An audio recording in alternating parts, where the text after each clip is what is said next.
Hi everyone, welcome back to another video. It's Maria, and I'm not going to be doing a story time video today. Today I'm going to be doing the water bead maze activity that we have in our packets. So all you need is your water maze paper, or I should say our maze paper, and our water beads that are in our Ziploc bags already. And now I'm going to show you a couple different ways that we can grow our water beads. So that'll consist of either you can put them inside the Ziploc bag, you can put them like this and put water in there and let them grow, or you can have them in one of these cups or just a general cup and fill it up with water, and you can see them that they are growing.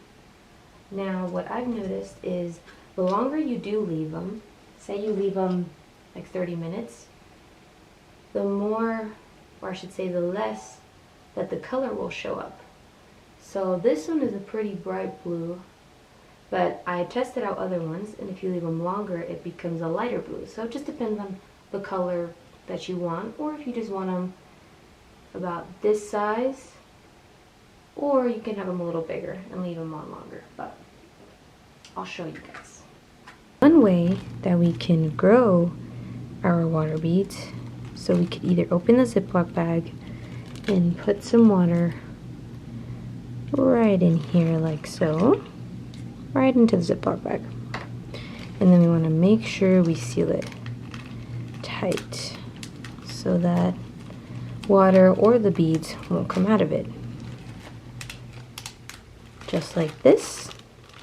And you can see the beads, you can see the beads right here, the water beads. And so they can grow that way, or you can simply put these beads, as I had mentioned, into a cup and fill that cup with water and grow them that other way. Now, once they have grown to the size that you want, you could either have them be either this smaller size like I pointed out. This is more of a bright blue than this blue. They are actually both the same color, but this one was just left in longer, and this one was probably left in for 30 minutes.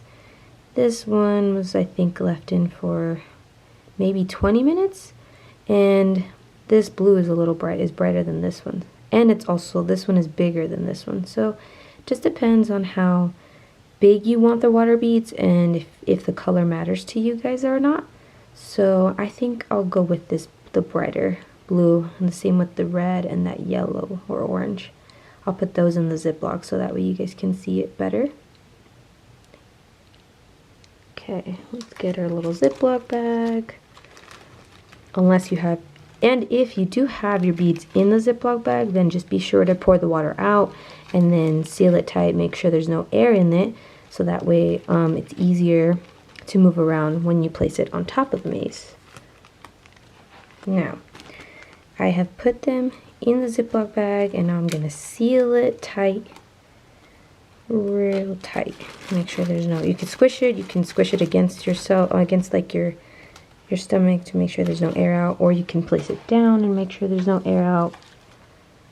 And zip it up real good right there, and that way they won't come out, and there's not, try to get as much of the air as you can out of it. Okay, and then what we'll do is we'll place our Ziploc bag with our water beads right on top of where the maze is, and they should line up just like that so that you can see both the bottom arrow and the top arrow. And then you could either push the water beads just like this with no tape and just move it around. You might have to keep one hand on top of it and just push the bead until you want to get to the top of it, or you can use some tape. I just have this sparkly tape right here. You can use some tape, tape the Ziploc bag onto the sheet of paper, probably two like on each end, just like this. One right there, one right here. That could also be more helpful too if you don't want the Ziploc bag to be moving as much. So just make sure it's really secure on there if you do use tape. But like I said, you can also just hold it with one hand and just move around the beads that way. Now we can do a trial run and see.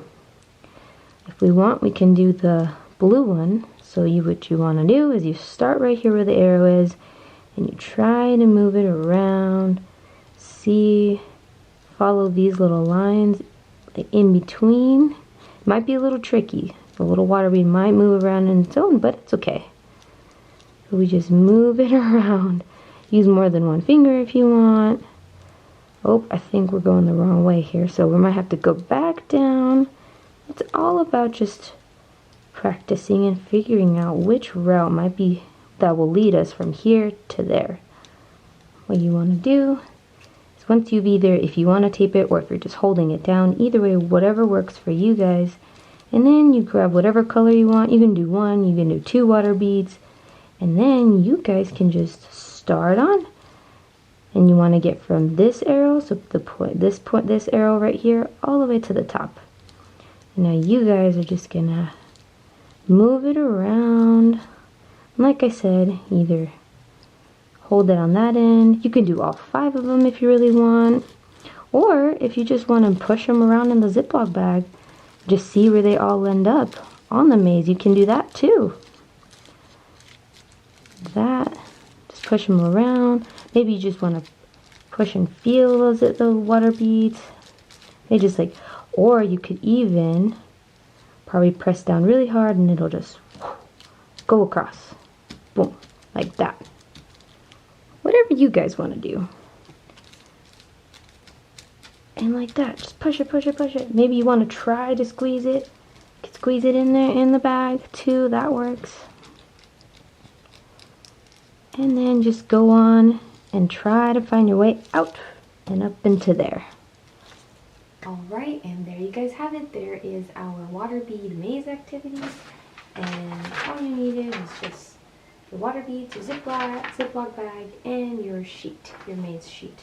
So I hope everyone enjoyed that video. I hope you guys have a lot of fun and get creative however you want to use it to. Once you finish the maze, you can just push the water beads in the Ziploc bag, whatever you would want to do afterwards. But I hope everyone enjoyed this activity, and I can't wait to see you guys all again. Bye!